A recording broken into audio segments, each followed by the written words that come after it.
Between the iPhone 16 Pro and 16 Pro Max, the latter seems like a bigger deal because of its enormous 6.9-inch screen, but I am telling you, the iPhone 16 Pro should not be overlooked.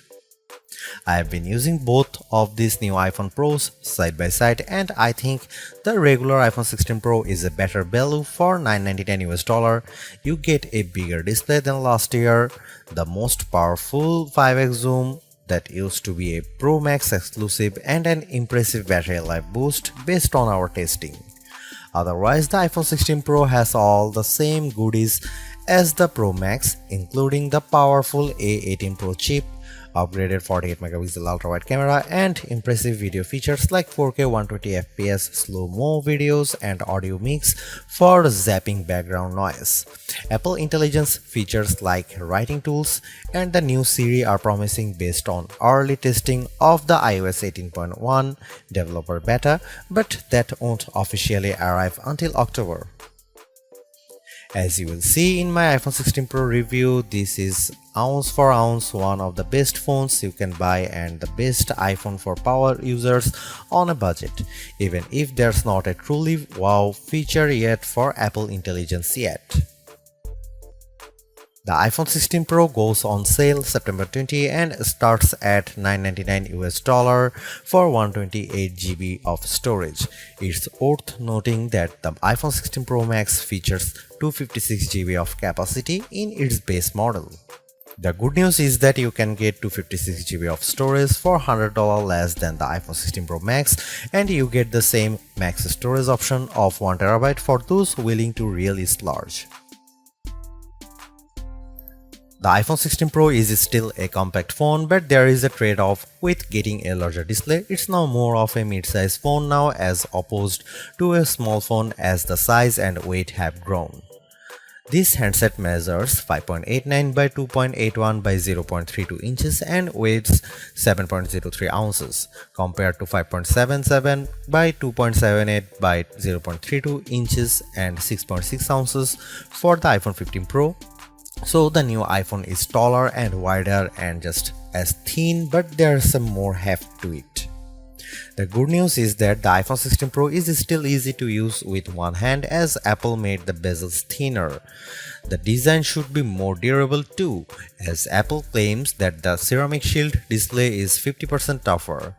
Plus, the band is still made of titanium, which is more durable than aluminum. The iPhone 16 Pro colors aren't very flashy compared to the regular iPhone 16. There's white titanium, black titanium, natural titanium, and the new desert titanium, which is like a soft rose gold. I prefer the desert hue because it looks new. Don't expect much new from the iPhone 16 display. The only real news beyond the size increase to 6.3 inches for this OLED screen is that it can get dimmer. The minimum is now just 1 nit. I put the two phones side by side in a dark room and I noticed the difference immediately. What's the benefit? You can use your phone in bed without disturbing your partner, and if you are using standby mode, the iPhone 16 Pro won't be as bright when you are using it overnight as an alarm clock. Otherwise, you get the same 120Hz refresh rate on this Pro Motion display and the same max brightness. Apple claims a peak brightness of 2000 nits outdoors and 1600 nits for HDR content. We simulate outdoor conditions with a flashlight and the iPhone 16 Pro reached 1553 nits. That's higher than the Galaxy S24 Ultra but way behind the Google Pixel 9 Pro. The iPhone 16 Pro has a few key upgrades that I appreciated during my testing. There's a sharper 48 megapixel ultra-wide camera, a faster 48 megapixel main fusion camera with zero shutter lag, and the 5x tetra prism zoom borrowed from the Pro Max series.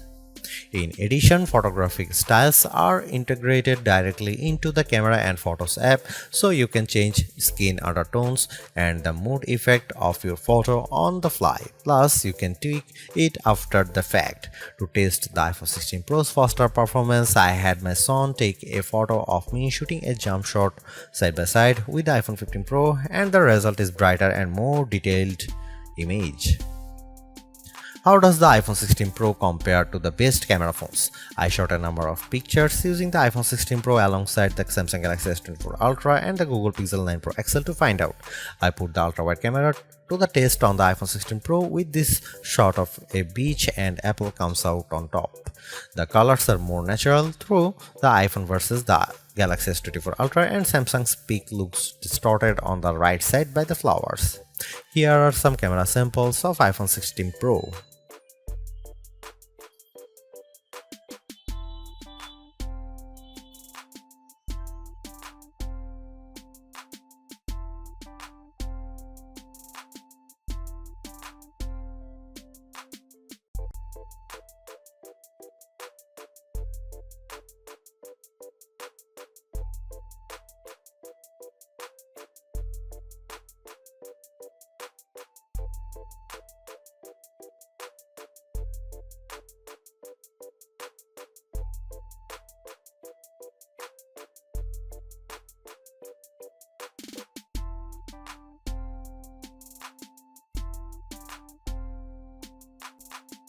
Overall, the iPhone 16 Pro is arguably the best flagship phone under $1,000. You get the same excellent cameras as the iPhone 16 Pro Max for $200 less, and I think the screen is big enough at 6.3 inches while being easy to use with one hand. I also like the improved battery life, handy camera control, and compelling audio mix feature for videos. The Apple Intelligence capabilities such as writing tools, the new Siri, and cleanup show promise, but some of the more exciting features like ChatGPT integration, image playground, and the Google Lens like visual intelligence are coming later. In terms of the competition, I think the Galaxy S24 Plus and Google Pixel 9 Pro have more compelling AI features right now, but I prefer the camera system from the iPhone in many cases and the extra performance from its A18 Pro chip. Should you upgrade to the iPhone 16 Pro? If you have an iPhone 13 Pro or older phone, I'd say yes. And if you have an iPhone 14 Pro, I'd say wait to see how well Apple Intelligence works once it fully rolls out before you buy.